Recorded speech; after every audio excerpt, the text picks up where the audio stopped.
There are 4 quick briefs that we have for you, and as we traditionally do, we will take the briefs in English, translate them into one of the local languages, and then we'll take your questions afterwards. The first is that President Akufo-Addo resumes his tour of the country from the 4th to the 5th of November, this time visiting the Volta region. I'll give you his itinerary and what he expects to achieve from this next phase of his tour. The second is that 582 communities in 5 regions are going to benefit from a $103 million electrification project, and I'll outline the regions that are going to benefit from it. The third is that Cabinet has just approved a $200 million facility for what is known as the Accra Resilient and Integrated Development Project, which is supposed to deal with flooding and other matters.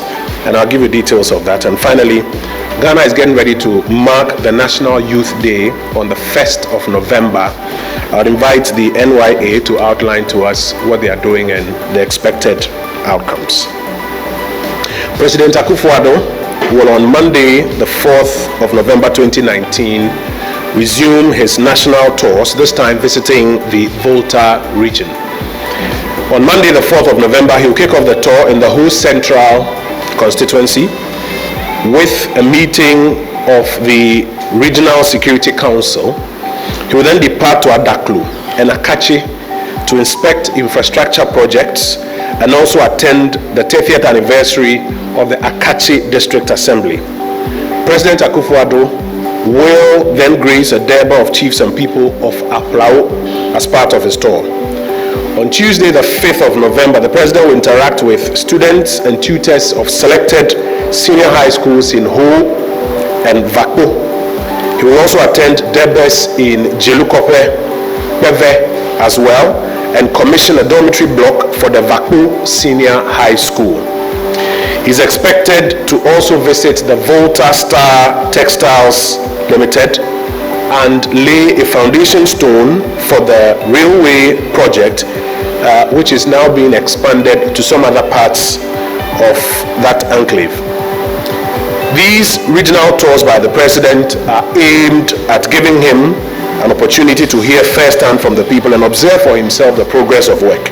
He'll return to Accra on the night of the 5th of November after the tour.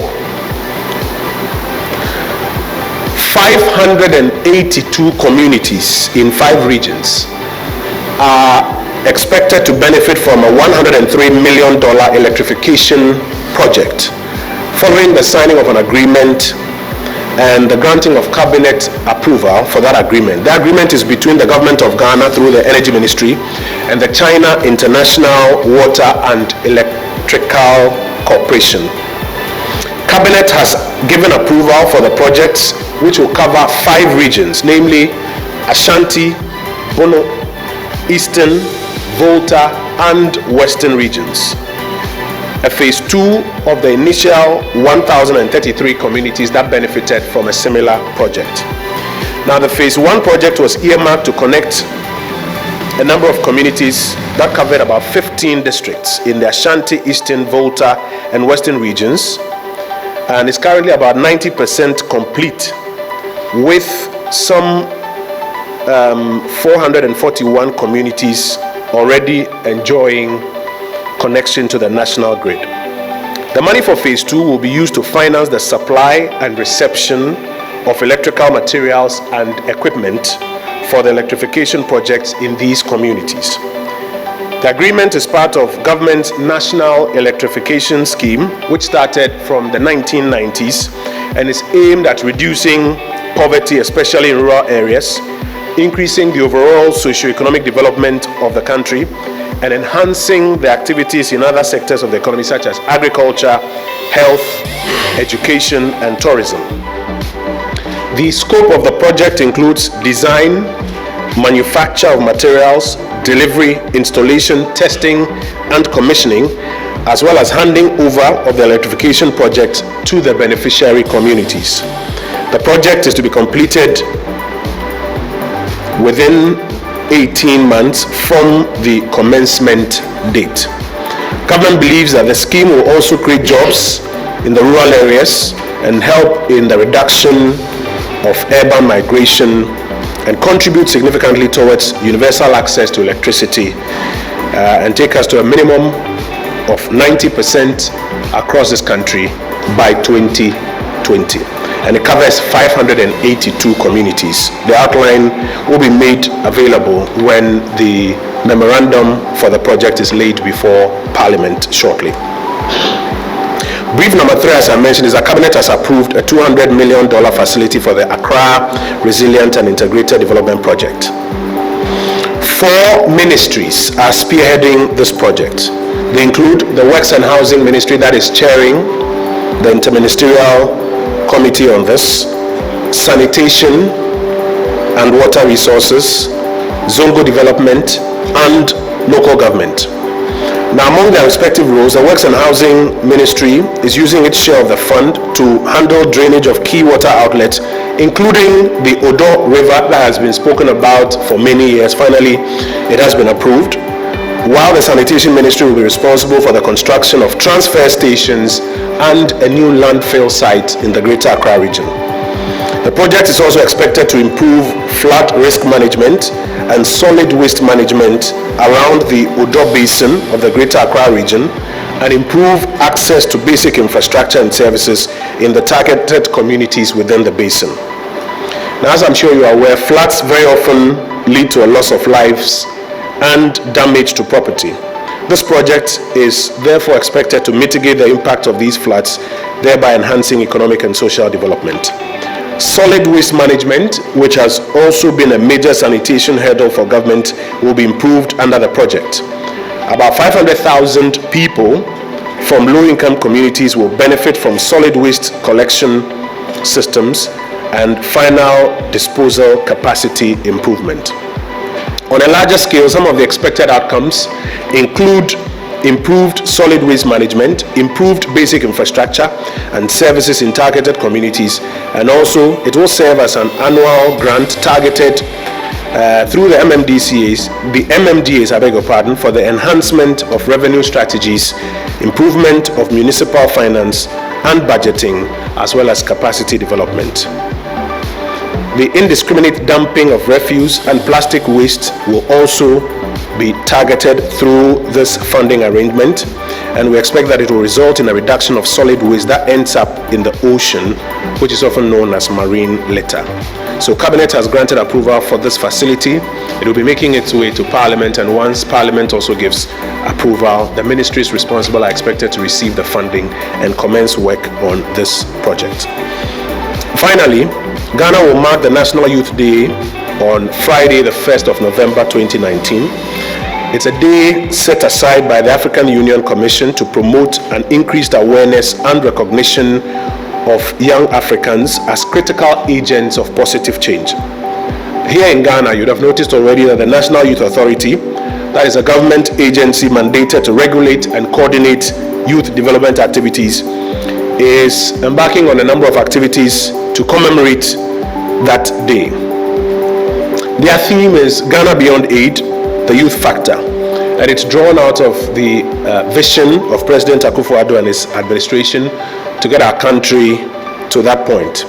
Shortly, I would invite the Deputy Chief Executive of the authority, Mrs. Akusua Menu, who will give us some more details of the commemorative activities as well as the expected outcomes. So Good morning, everyone. Thank you, Honorable Minister, for this opportunity. Yes, as he rightfully said, the 1st of November is Africa Youth Day, and the NYA has earmarked a couple of activities. We started off last week with a media launch. I believe some of you were at the authority. Maybe not. Okay. So on Saturday, we had a youth walk. Started off at the Obra Sports at Circle, and we walked all the way to the Sports Stadium. Yes, it was about an 8-kilometer stretch, and we had a great, fantastic turnout. It was over 20,000 youth on the streets of Accra is very, very well patronized. Now, fast forward to Friday and what we're expecting to achieve. Last night, the Secretary General of the Commonwealth touched down, and she's here for the first time in a one-of-a-kind meeting. 19 African countries form the Commonwealth, and they're having an engagement here this week to follow up on a meeting that was had in 2017. Essentially,